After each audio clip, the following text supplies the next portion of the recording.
Hello everyone. आज के class BPSC teacher क्षमता परीक्षा 2024 के लिए जीके जीएस और करंट अफेयर क्वेश्चन को कवर करेंगे जो आपके एग्जाम में 40 नंबर के पूछे जाते हैं और इसमें आपके प्रीवियस ईयर क्वेश्चन और आपके नए क्वेश्चन को शामिल किया गया है जो आपके एग्जाम के लिए काफ़ी ज़्यादा क्रूशियल होगा और आपके तैयारी में काफ़ी मदद करेगा।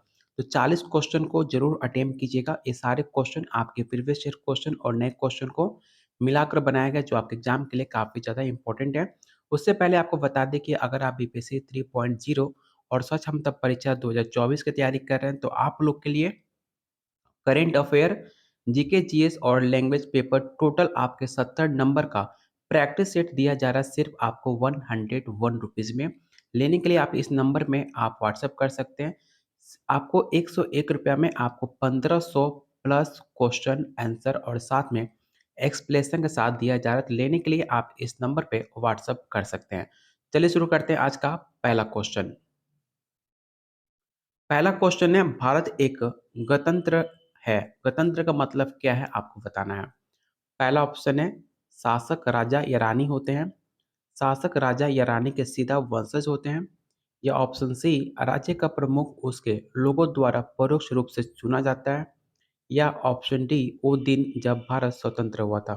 इस सवाल आपके प्रीवियस ईयर क्वेश्चन का पूछा सवाल है, इसे ध्यान से इस क्वेश्चन को बनाइएगा। इसका राइट आंसर ऑप्शन आपका सी हो जाएगा। क्वेश्चन नंबर सेकंड, भारत के संविधान के लागू होने के समय इसमें मूलतः कितने आर्टिकल थे? 396, 391, 392 या ऑप्शन डी 395। तो याद रखिएगा, भारत के संविधान के लागू होने के समय इसमें आपके एक प्रस्तावना था और 395 आर्टिकल और 8 अनुसूची और आपके 22 भाग थे। ये सारे फैक्ट याद रखिएगा। एक प्रस्तावना, 395 आर्टिकल और 8 अनुसूची और 22 भाग थे। ये सारे फैक्ट्स आपके एग्जाम के दृष्टिकोण से काफ़ी महत्वपूर्ण है। अगला क्वेश्चन है, भारत के संविधान की प्रस्तावना में सब प्रयोग गणतंत्र सूचित करता है। आपको बताना है कि जो आपका गणतंत्र शब्द है प्रस्तावना के अंदर वो क्या डिनोट करता है। पहला ऑप्शन है, देश का प्रधान व संघनत है। देश का प्रधान संवैधानिक शासक है। या ऑप्शन सी, देश का प्रधान निर्वाचित प्रतिनिधि है। या ऑप्शन डी, ऊपर का कोई नहीं। तो इसका राइट आंसर ऑप्शन आपका सी हो जाएगा। अगला क्वेश्चन आपके प्रीवियस ईयर क्वेश्चन का पूछा हुआ सवाल है कि राष्ट्रपति और उपराष्ट्रपति दोनों की अनुपस्थिति में भारत के राष्ट्रपति का कार्यभार कौन संभालता है? अगर आपके राष्ट्रपति और उपराष्ट्रपति दोनों अनप्रेजेंट हो तो आपके भारत का राष्ट्रपति कार्यकाल कौन संभालेगा, आपको ये बताना है। भारत का मुख्य न्यायाधीश, लोकसभा अध्यक्ष, कैबिनेट सचिव या ऑप्शन डी है गृह मंत्री। तो इसका राइट आंसर ऑप्शन आपका ए हो जाएगा। भारत का मुख्य न्यायाधीश जो आपका चीफ जस्टिस ऑफ इंडिया होता है वो आपका राष्ट्रपति का कार्यकाल संभालेगा जब आपके राष्ट्रपति और उपराष्ट्रपति दोनों आपके प्रेजेंट नहीं होंगे तो ऑप्शन ए आपका राइट आंसर हो जाएगा। क्वेश्चन नंबर 5, भगोड़ा आर्थिक अपराधी विधेयक 2017 किस मंत्रालय द्वारा पेश किया गया था? इस सवाल करंट में आपके बीपीएससी 69 और आपके यूपी पेट में सवाल पूछा गया था। पहला ऑप्शन है श्रम मंत्रालय, वाणिज्य मंत्रालय, कानून मंत्रालय या ऑप्शन डी है वित्त मंत्रालय। तो इसका राइट आंसर ऑप्शन आपका डी हो जाएगा वित्त मंत्रालय। क्वेश्चन नंबर 6, इनमें कौन से भारतीय प्रधानमंत्री ने शासन का सामना नहीं किया है? पहला ऑप्शन है चंद्रशेखर, मोरारजी देसाई, बीपी सिंह या ऑप्शन डी है चरण सिंह। आपको बताना इसका राइट आंसर क्या हो जाएगा। तो इसका राइट आंसर ऑप्शन आपका डी हो जाएगा चरण सिंह। आपको नाम याद होगा चरण सिंह। चरण सिंह का नाम आपके इस बार 2024 में भारत रत्न देने की नाम में उनका नाम आया चौधरी चरण सिंह और आपके बीपी सिंह जिसे आप पीवी नरसिम्हा राव के नाम से भी जानते हैं। इन दोनों को भारत रत्न देने की बात की गई है। टोटल आपको 2024 में 5 लोगों को भारत रत्न मिलने वाला है। पहला नाम एम एस स्वामीनाथन, दूसरा नाम जननायक कर्पूरी ठाकुर, जो आपके बिहार के पूर्व मुख्यमंत्री रह चुके हैं। जननायक कर्पूरी ठाकुर का नाम आप ज़रूर याद रखिएगा। तीसरा नाम है लाल कृष्ण आडवाणी और चौथा नाम है चौधरी चरण सिंह और आपका पाँचवाँ नाम है पीवी नरसिम्हा राव, ठीक है? तो ये सारे फैक्ट्स याद रखिएगा और इसका राइट आंसर क्या होगा? तो ऑप्शन डी आपका राइट आंसर हो जाएगा। भारतीय संविधान के किस आर्टिकल में वित्तीय आपातकाल संबंधित प्रावधान वर्णित है? पहला ऑप्शन है आर्टिकल 148, आर्टिकल 143, आर्टिकल 360 या ऑप्शन डी आर्टिकल 72। तो इसका राइट आंसर ऑप्शन आपका सी हो जाएगा। भारतीय संविधान आर्टिकल 360 के अनुसार राष्ट्रपति को ऐसा संज्ञान होने पर कि भारत या किसी भाग के वित्तीय साख का खतरा पैदा हो गया है, तो वित्तीय आपात की उद्घोषणा कर सकता है। तो ऑप्शन इसका सी राइट आंसर होगा, आर्टिकल 360। किस विधि अधिकारी के पास एमपी के दोनों सदनों में बोलने का अधिकार है? पहला ऑप्शन है माध्ययुक्ता, कानूनी सलाहकार, ऑप्शन सी है सॉलिसिटर जनरल या ऑप्शन डी अटॉर्नी जनरल। ये सवाल आपकी प्रीवियस ईयर क्वेश्चन का पूछा सवाल है, काफ़ी इंपॉर्टेंट है इस क्वेश्चन को। बताइए इसका राइट आंसर क्या हो जाएगा? तो इसका राइट आंसर ऑप्शन आपका डी हो जाएगा। अटॉर्नी जनरल को अधिकार है आपके एमपी के दोनों सदनों में बोलने का। क्या आप बता सकते हो कि अटॉर्नी जनरल को नियुक्ति कौन करता है? तो याद रखिएगा, भारत के राष्ट्रपति द्वारा आपके अटॉर्नी जनरल का नियुक्ति किया जाता है। आर्टिकल 88 और जबकि अनुच्छेद 165 में इसके अधिकार दिया गया है। तो ऑप्शन डी आपका राइट आंसर होगा।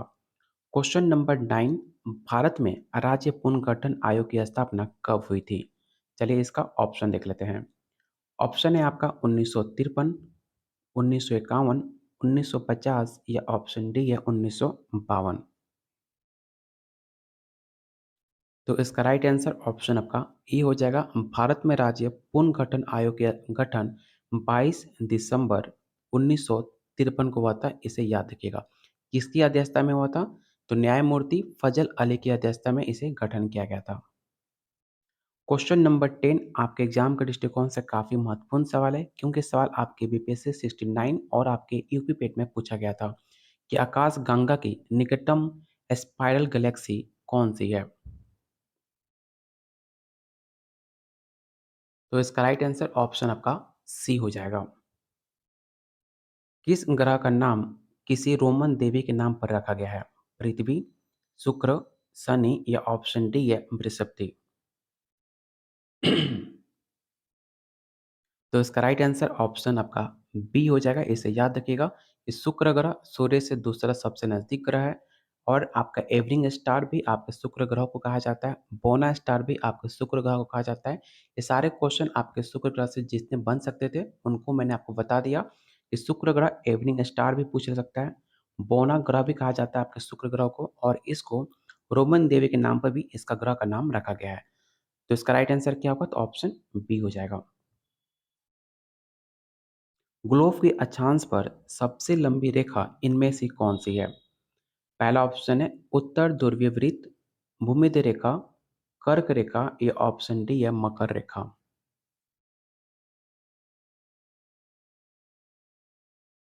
तो इसका राइट आंसर ऑप्शन आपका बी हो जाएगा। निम्नलिखित में कौन सी विश्व के सबसे खारे पानी का झीलों में से एक है? पिछले सवाल ये सवाल आपके पेपर में पूछा जा चुका है। पहला ऑप्शन है अराल सागर, लाल सागर, मृत सागर या ऑप्शन डी है कैप्सियन सागर। तो इसका राइट आंसर ऑप्शन आपका सी हो जाएगा। विश्व में सर्वाधिक खारे पानी झील तुर्की के वन झील है, जिसकी लवणता आपके 333% आंकी गई है। उसके बाद मृत सागर का दूसरा स्थान है, जिसकी लवणता आपकी 238% नापी गई है। अगर ऑप्शन में आपको दिया होता तुर्की वन झील, तो उसका राइट आंसर क्या होता? तुर्की वन झील। इसमें तुर्की का वन झील का नाम नहीं दिया गया है, इस वजह से इसका राइट आंसर हो जाएगा मृत सागर। अगर आपका ऑप्शन में नाम दिया हो वन झील का, तो वन झील आपका राइट आंसर होता, लेकिन वन झील ऑप्शन में नहीं दिया गया, इस अकॉर्डिंग आपका राइट आंसर क्या होगा? मृत सागर हो जाएगा। तो ऑप्शन इसका सी राइट आंसर होगा। भारत देश का दक्षिणतम बिंदु कौन सा है? आपको बताना है कि भारत देश का जो दक्षिणतम बिंदु है वो कौन-सा है? पहला ऑप्शन है कैप कोमरिन, कन्याकुमारी, करोड़ी या ऑप्शन डी है इंदिरा पॉइंट।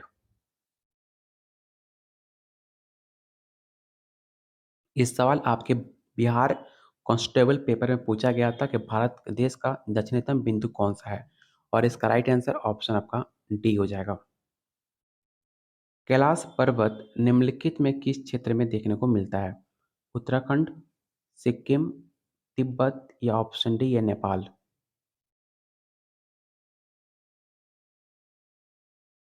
तो इसका राइट आंसर ऑप्शन आपका सी हो जाएगा। क्वेश्चन नंबर 16, इनमें कौन सा ब्रह्मपुत्र नदी का उद्गम स्थल है? गंगोत्री, तोसुलोहामो झील, मनोसरावर झील या ऑप्शन डी है गोमुख? तो आपको पता होगा ब्रह्मपुत्र नदी तिब्बत और भारत और बांग्लादेश से होकर बहती है और ब्रह्मपुत्र नदी का उद्गम स्थल आपका मानसरोवर झील माना जाता है। ब्रह्मपुत्र नदी तिब्बत से भारत के अरुणाचल प्रदेश से प्रवेश करती है और असम घाटी से ब्रह्मपुत्र होकर बांग्लादेश में आपको प्रवेश करती है और बांग्लादेश में ब्रह्मपुत्र को जमुना के नाम से भी जाना जाता है जिसकी लंबाई 2900 किलोमीटर मानी जाती है और इसका राइट आंसर क्या होगा तो ऑप्शन सी हो जाएगा। अगला क्वेश्चन आपके बीपीएससी का पूछा हुआ सवाल है कि इनमें किसे मिल्क मैन ऑफ इंडिया कहा जाता है? पहला ऑप्शन है वर्गीस कुरियन, अर्जुन देव, चौधरी चरण सिंह या ऑप्शन डी है मनोज कुमार?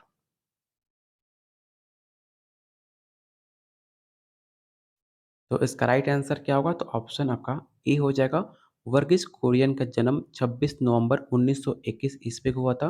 कोकी केरल में इनका जन्म हुआ था जिसे भारत का श्वेत क्रांति के जनक के नाम से भी जाना जाता है जिन्हें मिल्कमैन ऑफ इंडिया नाम से इनकी उपाधि मिली थी। तो ऑप्शन ए आपका राइट आंसर होगा। क्वेश्चन नंबर 18, राष्ट्रीय राजमार्ग 48 एनएच 48 का विस्तार कहाँ से कहाँ तक है? पहला ऑप्शन है दिल्ली से चेन्नई, दिल्ली से गुवाहाटी, दिल्ली से कोलकाता या ऑप्शन डी दिल्ली से हैदराबाद? तो इसका राइट आंसर ऑप्शन आपका ए हो जाएगा। इस क्वेश्चन को याद रखिएगा, ये सवाल आपके करंट में बीपीएससी में पूछा गया था। दिल्ली राजमार्ग एनएच 48 विस्तार आपके दिल्ली से चेन्नई तक है, जो आपके 7 राज्यों से होकर गुजरती है और इसकी कुल लंबाई 2807 किलोमीटर बताई जाती है। क्वेश्चन नंबर 19, बोधिसत्वों की अवधारणा इनमें किससे संबंधित है? जैन धर्म, हीनयान बौद्ध धर्म, सिख धर्म या ऑप्शन डी है महायान बौद्ध धर्म? तो इसका राइट आंसर ऑप्शन आपका डी होगा। किस राजा की कहानी मुद्रा राक्षस नाटक का विषय है? ये सवाल इससे जरूर वीवीआई क्वेश्चन टिक आउट कर लेना। ये सवाल 100% आपके पेपर में पूछा जाएगा क्योंकि सवाल आपके स्वास्थ्य क्षमता परीक्षा 2024 में पूछा गया था। पहला ऑप्शन है जयचंद, चंद्रगुप्त टू, चंद्रपीर या ऑप्शन डी है चंद्रगुप्त मौर्य?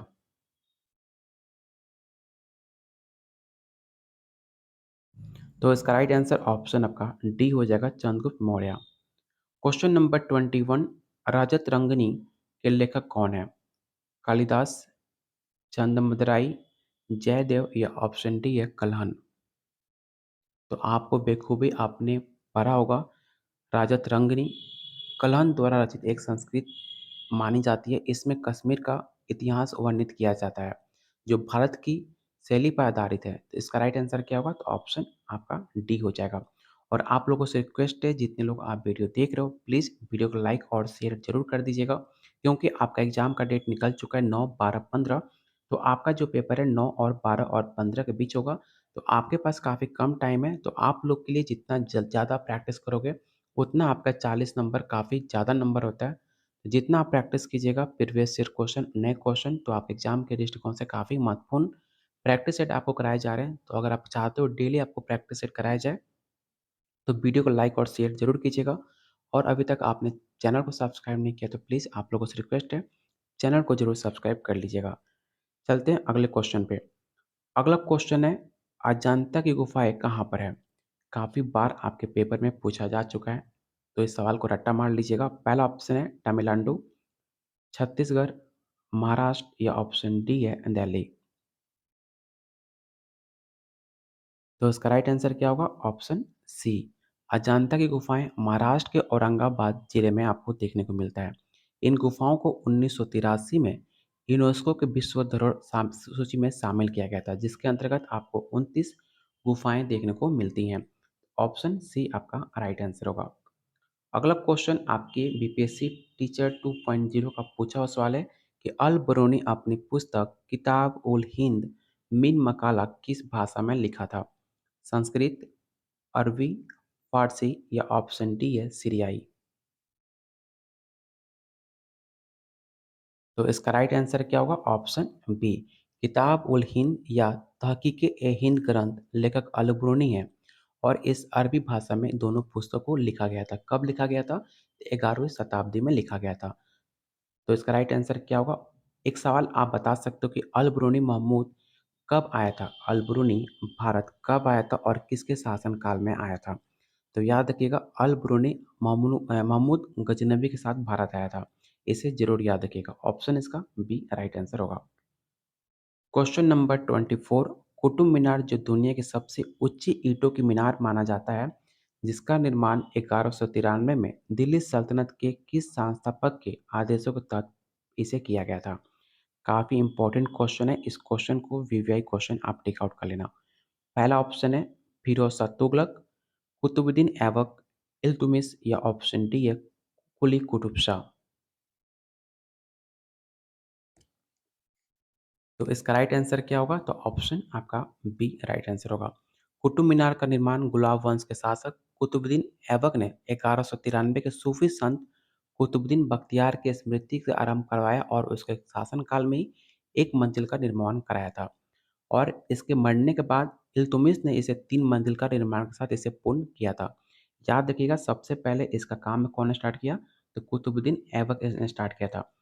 कुतुबुद्दीन ऐबक ने फर्स्ट फ्लोर तक काम कंप्लीट करवाया था, उसके बाद उसकी मृत्यु हो गई थी। मृत्यु होने के बाद इल्तुमिश ने इसे 3 फ्लोर तक कंप्लीट कराया था आपके मीनार को। ठीक है? तो इसका राइट आंसर क्या होगा? स्टार्ट आपका कुतुबुद्दीन ऐबक ने किया था, लेकिन खत्म किसने किया? तो इल्तुमिश ने किया था। इस दोनों पॉइंट को याद रखिएगा और इसका राइट आंसर ऑप्शन आपका बी हो जाएगा। शेर शाह सूरी का मकबरा कहाँ पर है? काफ़ी बार आपके पेपर में पूछा सवाल है। ऐसा कोई बिहार का एग्जाम नहीं है जो ये सवाल आपसे पूछा ना जाता हो। पहला ऑप्शन है फतेहपुर सिकरी, दिल्ली, सासाराम या ऑप्शन डी है आगरा।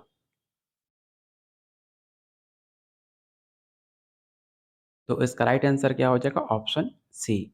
शेर शाह सूरी का मकबरा बिहार के सासाराम में आपको देखने को मिलता है। तो ऑप्शन इसका राइट आंसर क्या होगा? Option C. क्या आप बता सकते हो कि बाबर का मकबरा कहाँ पर है? तो याद रखिएगा, बाबर का मकबरा आपके काबुल में है और हुमायूं का मकबरा दिल्ली में है। अकबर का जो मकबरा है वो आपके सिकंदरा में आगरा के पास देखने को मिलता है और जहांगीर का आपके लाहौर में देखने को मिलते हैं। कुछ ऐसे शासक हैं जिनका मकबरा आपके एग्जाम में पूछा जाता है, इसलिए मैं आपको बता दिया। अगर पूछा जाए बाबर का, तो बाबर का कहाँ पर है? काबुल। हुमायूं का कहाँ है? हुमायूं का दिल्ली। अकबर का कहाँ है? अकबर का है आपका सिकंदरा, जो आपके आगरा के पास में देखने को मिलता है। जहांगीर कहाँ है? जहांगीर का मकबरा आपके लाहौर में देखने को मिलता है और शेर शाह का सासाराम में, जो आपके बिहार के अंदर देखने को मिलता है। तो ये कुछ प्रमुख आपके शासक रह चुके हैं जिनका मकबरा आपके एग्जाम में पूछा जाता है, इसलिए मैंने आपको सारे फैक्ट्स बता दिए। आप इसे नोट डाउन जरूर कर लेना, नहीं तो आप जो प्रैक्टिस सेट लोगे उसमें आपको पूरा डिटेल में हर किसी का नाम आपको साथ टाइम के साथ मेंशन करके आपको डिफाइन करके मिल जाएगा। तो प्रैक्टिस सेट लेने के लिए आप वीडियो के कमेंट बॉक्स में कमेंट कर सकते हैं। अगर आप इतना प्रैक्टिस कर लेते हो तो आपका पेपर काफ़ी ज़्यादा एक अलग ही आपके अंदर एनर्जी देखने को मिलती है। आपका कॉन्फिडेंट और ज़्यादा बढ़ जाता है। अहमद शाह अब्दाली भारत के किस एशियाई देश से आया था? काफ़ी इंपॉर्टेंट क्वेश्चन है। आपको बताना है कि अहमद शाह अब्दाली भारत के किस एशियाई देश से आया था? फारस, तुर्की, अफ़गानिस्तान या ऑप्शन डी या मंगोलिया।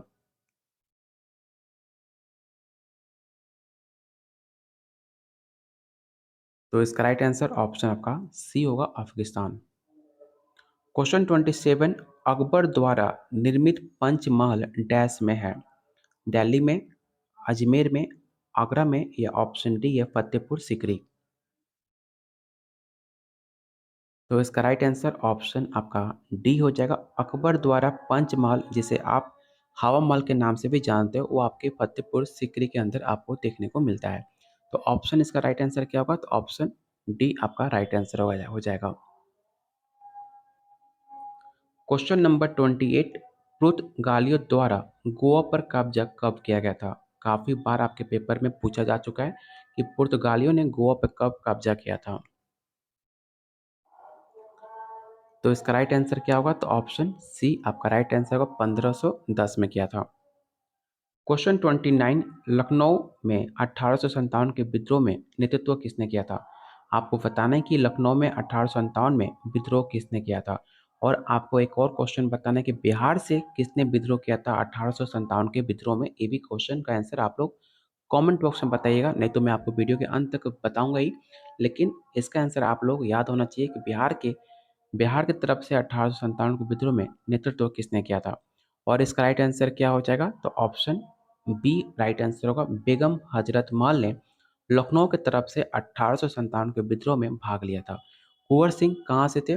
तो कुंवर सिंह आपके आरा बिहार से भाग लिया था 1857 में। तांतिया तोपे कहाँ से लड़े थे? तो तांतिया तोपे आपके कानपुर से लड़े थे।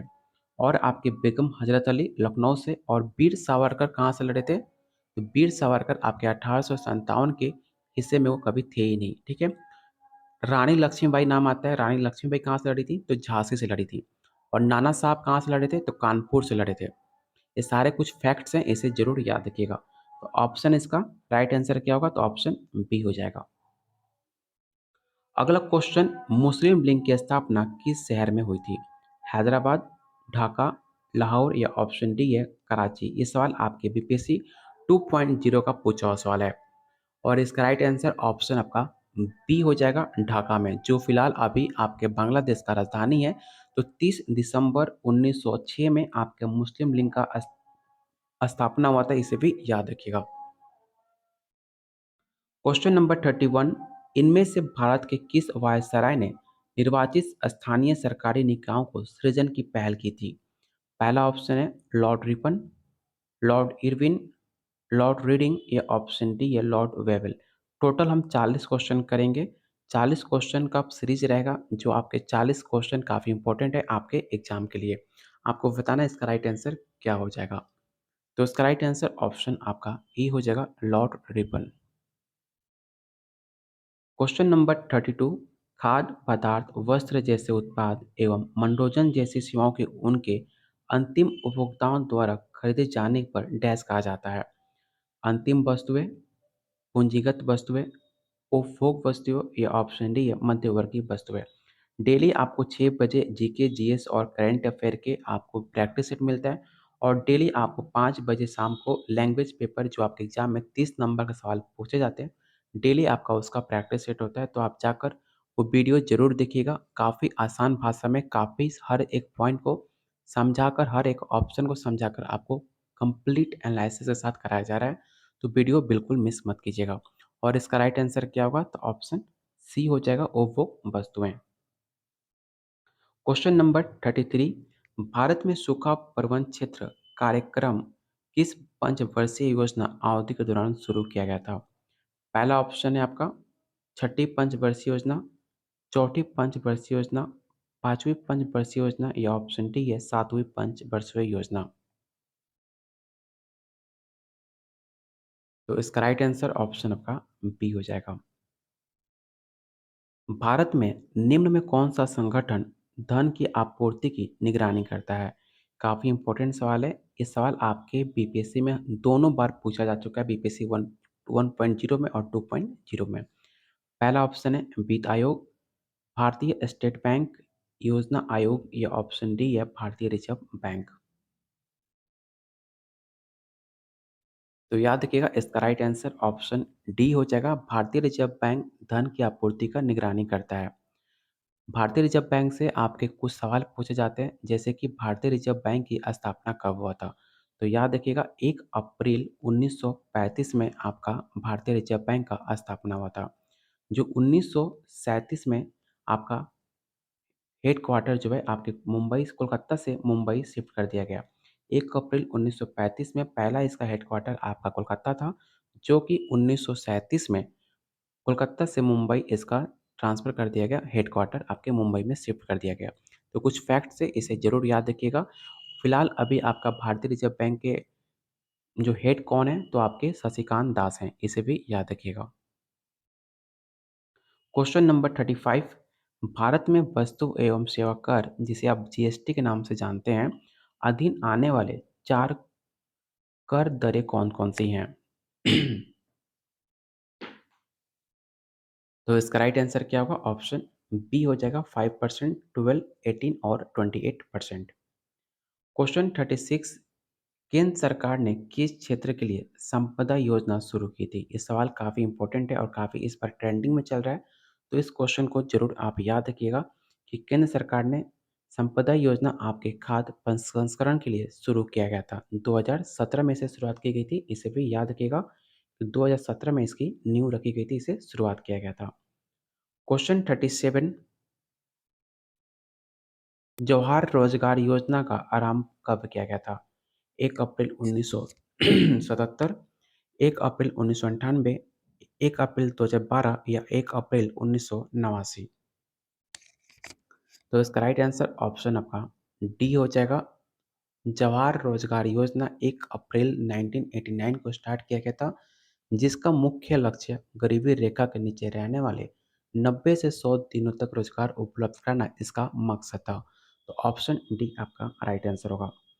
क्वेश्चन 38, प्रधानमंत्री नरेंद्र मोदी द्वारा नमामि गंगे परियोजना कब शुरू की गई थी? इस क्वेश्चन को रट्टा मार लीजिएगा, ये 100% आपके पेपर में सवाल फंसेगा। और इसका राइट आंसर क्या होगा? तो ऑप्शन आपका बी होगा, जुलाई 2014 में नमामि गंगे परियोजना शुरू किया गया था, जिसमें आपका 20,000 करोड़ रुपया खर्च किए गए थे आपके गंगा को पूरी तरह स्वच्छ बनाने का। तो ऑप्शन इसका बी राइट आंसर होगा। क्वेश्चन नंबर 39 और आज का सेकंड लास्ट क्वेश्चन है, पूर्ण कुंभ मेला कितने वर्षों के एक बार आयोजित किया जाता है? हर 8 वर्ष में, 12 वर्ष में, 6 वर्ष में या ऑप्शन डी है 4 वर्ष में? तो इसका राइट आंसर क्या होगा? तो ऑप्शन आपका बी राइट आंसर हो जाएगा। और आज का लास्ट क्वेश्चन आपको बताना है कि भरतनाट्यम की उत्पत्ति किस राज्य से हुई थी? और आपको बताना है कि बिहार का लोक नृत्य क्या है? आप दोनों का आंसर आप लोग बताइए, इसका राइट आंसर क्या हो जाएगा? तो इसका राइट आंसर क्या होगा? तो ऑप्शन आपका सी हो जाएगा। भरतनाट्यम की उत्पत्ति आपके तमिलनाडु से हुई थी। और आपको बताना है कि बिहार का प्रमुख डांस कौन-सा है? आप लोग सारे लोग इसका आंसर कमेंट बॉक्स में बताइएगा। नहीं तो इसका आंसर मैं अपने टेलीग्राम चैनल पे ज़रूर बताऊँगा, तो लेकिन आप लोग ज़रूर सारे लोग 40 में से आपका स्कोर क्या रहा है, आप लोग कमेंट बॉक्स में बताइएगा आउट ऑफ 40 आपका स्कोर क्या रहा है और आपकी तैयारी कैसे चल रही है। आइडिया आपको लग चुका होगा आउट ऑफ 40 आपका स्कोर क्या रहा है। अगर आप इसका प्रैक्टिस सेट लेना चाहते हैं तो सिर्फ आपको 101 में आपको current affair, GK GS, language paper total आपका 70 नंबर का तैयारी कराया जा रहा है सिर्फ ₹101 में, जिसके अंतर्गत आपको 1500 प्लस क्वेश्चन आंसर और साथ में एक्सप्लेनेशन के साथ व्याख्या सहित आपको दिया जा रहा है।